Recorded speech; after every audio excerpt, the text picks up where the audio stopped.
Mani, alam mo, kapag bumalik ako sa mga laalang pagkabata ko sa probinsya, parang kahapon lang ang lahat.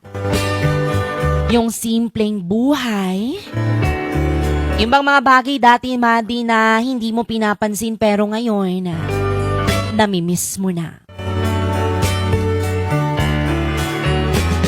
Mani, tuwing umaga, gigising ka sa tilaok ng manok at hindi sa alarm clock.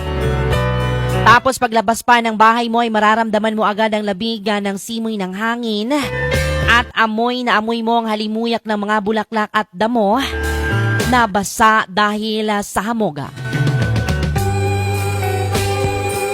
Yung tipong hindi mo na kailangan magmadali. Dati, yung bang walang cellphone na hawak-hawakan, kundi pamalo lang ni nanay kapag late ka ng gumising. Tapos, didiretso ka na lang sa taniman o kaya sa bukid. Hindi pong mag-harvest ka na lang ng prutas o gulay, mga kaibigan. Laging may mga alagang kambing o mga hayop, at iba't ibang hayop pa yan.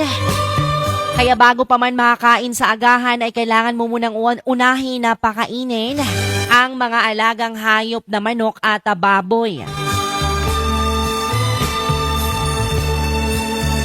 Mga Madi, ang saya ng laro namin noon.